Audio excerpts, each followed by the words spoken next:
Hi guys, so if you want to like, comment, subscribe, and don't forget to click the notification bell to be notified every time I post a new video. If you want to follow me on Instagram and like on my Amazon storefront, I will leave everything linked down below in the description box. So happy Vlogmas Day 20. My brain completely forgot about that. Yay! 5 more days! Woo! For me, it's not even close to Christmas, but I don't care. I don't know if you can see me. That box is my Christmas tree. Right over here is.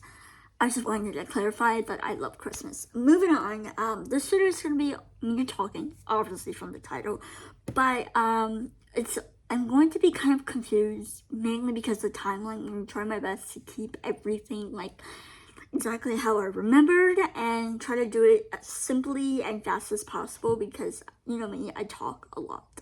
So, where I left you guys off was I did the judge hearing April. I'm pretty positive it was April. And the turnaround time was going to be a really long time. And we could have thought that it was probably going to be like June, July, or maybe August of like the time frame. Like, I don't remember what I said in that video, but I just knew that it was going to be a really long time. Turns out I didn't have to wait for that long. I don't exactly know, maybe 2 or 3 weeks is when I got to wait for my answers.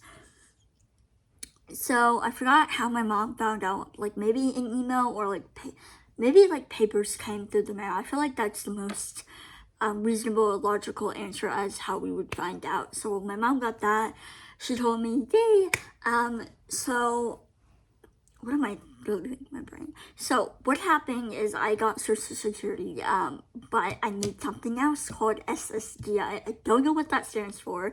I completely forgot what it was. So, and we have to go quite a few years back, in order for this to make sense.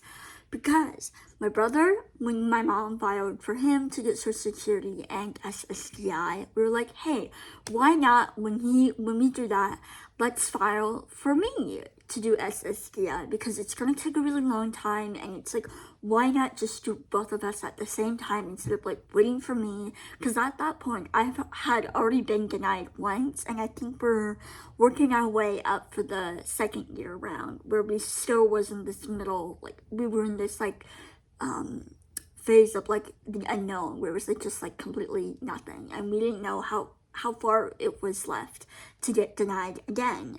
So we were like, why not just get that done? So once I do get approved, I'm already set and I don't have to wait like 6 months or whatever. I think it was 6 months. I'm pretty sure of like, you have to wait to get approved or something. I completely don't remember this part, so don't quote me on that. But I just know it took a really long time and was thinking that. So by the time it actually happened where I got approved, I was already approved for SSDI, so it just immediately transferred like that. I didn't know that. My mom didn't know that.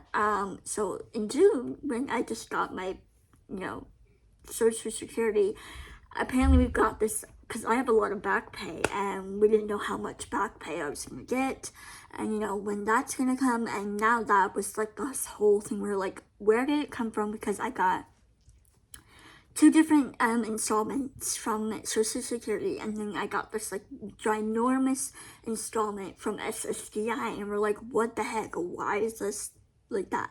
So my head, I'm pretty positive this is what I'm thinking is, since I got approved for SSDI already and I switched from Social Security to SSDI, that like basically the back pay I was needed to be giving my SSDI took over my Social Security's like back pay. So that's why we're thinking that, because I'm pretty sure, but again, I don't know. So because of that, we're really confused. We don't know what the heck happened. So because of that, we're confused. And so now I believe we have like everything under control now. It's just more kind of confused of like the whole like which one is which. We still don't exactly know, but because one requires taxable, like if you don't use it like within like 9 months, it becomes taxable, which then gets confusing. Like I keep forgetting which one is the one that you have to use it under 9 months and what's the other one that becomes taxable. I completely forgot. I just know one of them involves me to spend the money, and like we have 9 months to be giving, and that's a lot of back pay. Like it's not just like $2,000 and we're done. We can spend that pretty quickly. It's like a lot of back pay, and Oh, sorry, that's for me. That was my ring. I scared my own self. And so we were kind of confused, so very confused about that. So I think we have a plan. So because of that, that was just really confusing. And then now I have like a job coach. Oh, whoops. I probably should say like life update. Whoops. I have a job coach. We're trying to find me a job. And so this job coach works for Briggs and Associates. I believe is the name. I forgot. But all I know is that they're really knowledgeable, and the person that I'm working with, love her to death. She's very good. I like that she can explain it to me. And so for once I start working, I have to report each week all my earnings from my job, and I have to keep it under a certain amount of number. I think it might be for the first 3 months or 9 months also, I don't know, where like I can make as much of money as I want when I start my job. But then after that, like, then I have to keep it like under like $2,000, which obviously we're trying to do anyway. So even within like that months of where I can earn as much as money, and it's not gonna like become a problem where like I could lose my benefits and stuff. Again, this is very like from what my memory remembers, so it could all be completely like wrong, so don't quote me on that. You really should do your own research, but I will say it gets very confusing as someone who I'm not in it, like learning it, but my mom is already confused, and I'm confused, and we're just, again, I'm using confused a lot, but we are. So for I remember what she told me is I work a certain amount of months, and then all that, in that certain amount of time frame, I can make a lot of money. Obviously not like $100,000 type of money, but you know what I mean. Like, I'm not gonna be making a ton of money where like I can be on my own and I can pay for my stuff, you know, and rely on myself. I clearly can't do that. And I believe I can like save it or something. I just do know once I start working, I have to report it on my own. She'll teach me how to report it each week, and then I guess like some of that, like the taxes, they get taken out or something, or like when I report it, some of that like income gets taken out because of me reporting it. I have no idea. Something along those lines. And then, I mean, I don't have a job yet. I have some job interviews coming up, but hopefully, I mean, for you guys, for me and you guys, it's been to June, July, I think is when I got her. So like, I'm gonna say June, so July, August, September, so about like 3 months, maybe like 4 months of me not having a job, which is fine. I expected this because finding a job is really hard, especially with the fact of my hours that I need to be, and like the location wise, I can't really go far because I don't drive. I don't use normal regular Uber, Lyft. I do have like this thing like program where it takes special needs people, and it's like a bus and it drives you, but the only problem is it doesn't go everywhere where you want. So for example, I can't just like go to the airport with that bus because it's not it's out of my location of where I live, and it needs to stay where I live. So that's the only way that I can kind of give you an example of what I mean. So, and then there's like a safer way of like Uber or Lyft or something. I think it's Lyft, where you only pay like $1 or $2.